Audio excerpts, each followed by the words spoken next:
নমস্কার বন্ধুরা, আবারও একটা নতুন রেসিপিতে সবাইকে স্বাগত। তো চলো আজকে রেসিপি শুরু করা যাক। আজ আমি পুনকা শাকের একটা রেসিপি নিয়ে চলে এসেছি। এখানে অল্প একটু আলু, শাক এবং অল্প একটু বেগুন কেটে নিয়েছি। তো খুব ভালো করে কেটে ধুয়ে নিয়েছি সমস্ত জিনিসকে, আর জলটাকে ভালো করে ঝরিয়ে নিয়েছি। তো আজ রেসিপিটা একদম তেল কম এবং কম মশলায় তৈরি করে দেখাবো, আর খেতেও কিন্তু খুব সুন্দর হয়। তো দেখুন, অল্প পরিমাণে আমি এখানে সরষের তেল দিয়েছি। এবার এই তেলের মধ্যে আমি বেশ কিছুটা পরিমাণ বড়ি ভেজে নেব।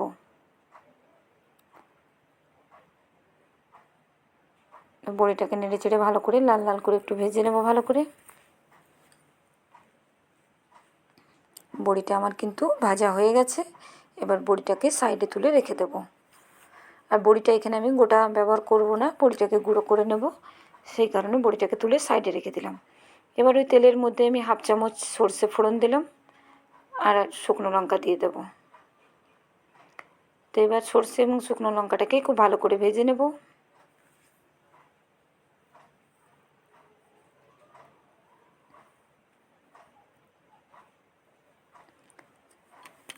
দুটো ভাজা হয়ে গেলে এবার এর মধ্যে আমি পরের উপকরণ অ্যাড করব। এখানে আমি বেশ কিছুটা পরিমাণ রসুন নিয়েছি, আর এভাবে লম্বা লম্বা করে কেটে নিয়েছি রসুনটাকে। রসুনটা দিয়ে খুব ভালো করে ভেজে নেব।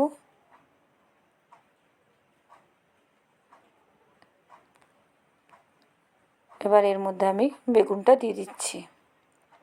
আলু আর বেগুনটা দিয়ে দিলাম।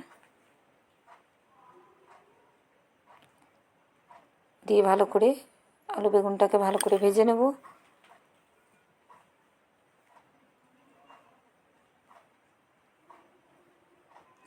তো নেড়ে চেড়ে নিলাম খুব ভালো করে। এবার এর মধ্যে আমি অল্প একটু নুন দিয়ে দিচ্ছি।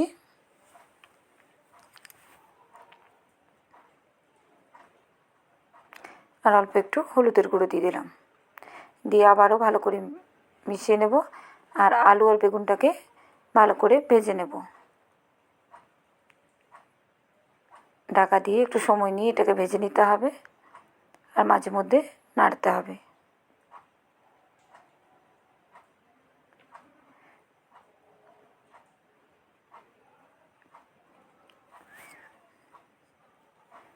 তো খুব ভালো করে দেখুন, এটা খুব সুন্দরভাবে আমি ভেজে নিয়েছি। তো আবারও কিছুক্ষণ এভাবে ঢাকা দিয়ে দিয়ে ভেজে নেব।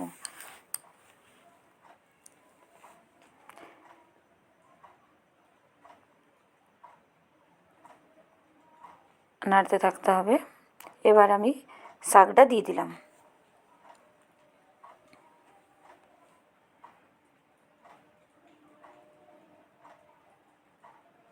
শাকটা দিয়ে খুব ভালো করে নেড়ে চেড়ে নেব।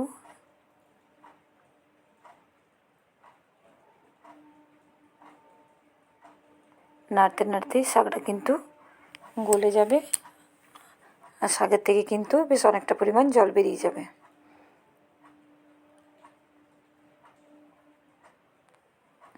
তো দেখুন, অনেকটা শাকটা কমে গেছে। এই পর্যায়ে অল্প একটু, হাফ চামচের থেকেও অল্প একটু কম আমি এখানে জিরের গুঁড়ো দিলাম।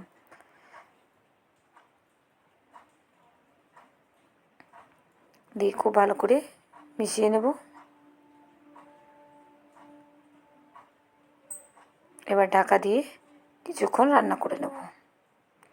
দেখুন শাকের থেকে কতটা পরিমাণ জল বেরিয়ে গেছে।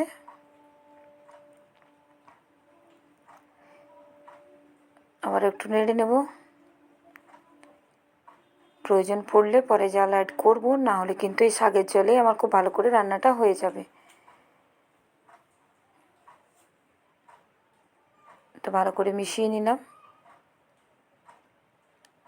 আর মাঝে মধ্যে কিন্তু নাড়তে থাকতে হবে। এবার এর মধ্যে আমি অল্প একটু কাশ্মীরি লঙ্কার গুঁড়ো দিচ্ছি।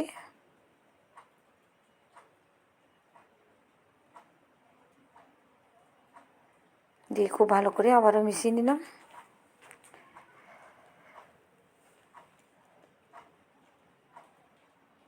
এবার এটাকে আবারও কিছুক্ষণ আমি রান্না করে নেব।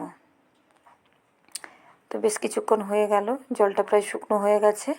আর যেহেতু গ্যাসটা কম করে আমি রান্নাটা করে নিয়েছি, তাই আলুটাও খুব ভালো মতোই সেদ্ধ হয়ে যাবে। আর যদি সেদ্ধ না হয় সেক্ষেত্রে আপনারা একটু জল দেবেন।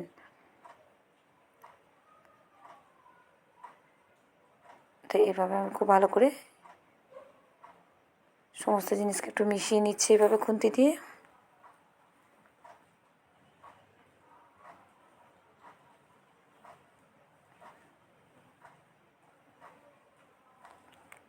মেশানো আমার হয়ে গেল। এবার ভেজে রাখা বড়িটা, যেটা একটু আধ ভাঙা করে রেখেছিলাম, সেটা দিয়ে দিলাম। বড়িটা দিয়ে খুব ভালো করে মিশিয়ে নেব। আর প্রতিদিনের মতো মনে করিয়ে দিই, ভালো লাগলে লাইক কমেন্ট করতে ভুলবেন না। অবশ্যই চ্যানেলটিকে সাবস্ক্রাইব করার অনুরোধ রইল সকলকে। যে সকল বন্ধু ফেসবুক থেকে দেখছেন অবশ্যই পেজটা ফলো করার অনুরোধ রইল। তো একদম রেডি হয়ে গেছে আমার পুনকা শাকের এই রেসিপিটা। একদম কম তেল ও মশলায় দুর্দান্ত খেতে হয়, কিন্তু রসুন দেওয়ার জন্য কিন্তু এর স্বাদ দুগুণা বেড়ে যায়। অবশ্যই বাড়িতে এভাবে একবার ট্রাই করে দেখবেন আর আমাকে কমেন্ট করে জানাতে ভুলবেন না। তো বন্ধুরা, কেমন হয়েছে দেখেই বুঝতে পারছেন, খেতেও কিন্তু অসাধারণ হয়। তো বন্ধুরা, আজকের মতো এই পর্যন্ত। পরের আবার একটা ভিডিওতে দেখা হচ্ছে।